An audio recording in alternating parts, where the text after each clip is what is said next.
सोचिए, एक खूंखार डाकू दुनिया का पहला कवि बन गया, पर कैसे? चलिए समझते हैं। ये कहानी है रत्नाकर की, एक ऐसा नाम जिससे कभी जंगल कांपते थे। उसका काम था यात्रियों को लूटना, उनमें खौफ पैदा करना, और उसे ये सब सही लगता था। पता है क्यों? क्योंकि उसके लिए ये पाप नहीं, परिवार को पालने का फर्ज था।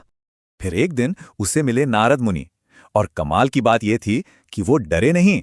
नारद ने बस एक सवाल पूछा, एक ऐसा सवाल जिसने रत्नाकर की पूरी दुनिया ही बदल दी।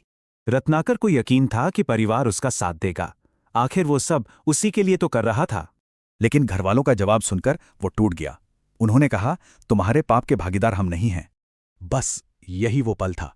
उसे समझ आया कि वो अपने पापों के साथ बिल्कुल अकेला है। रत्नाकर टूट चुका था। वो वापस नारद के पास गया और इस अंधेरे से निकलने का रास्ता पूछा।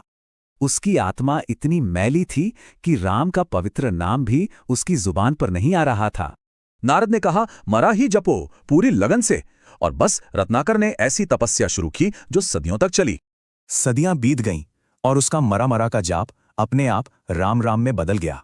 दीमक की बाम्बी यानी वाल्मीकि से निकलने पर उन्हें नाम मिला वाल्मीकि। डाकू अब ऋषि बन चुका था। एक दिन वाल्मीकि ने एक शिकारी को एक क्रौंच पक्षी के जोड़े पर तीर चलाते देखा। नर पक्षी तड़पता हुआ नीचे गिर गया। उस मादा पक्षी का दर्द देखकर वाल्मीकि के दिल से करुणा का एक श्लोक निकला, जो असल में एक श्राप था। ये दुनिया का पहला श्लोक था और इसे कहने वाले थे दुनिया के पहले कवि यानी आदि कवि। अब इस काव्य शक्ति का एक खास मकसद था।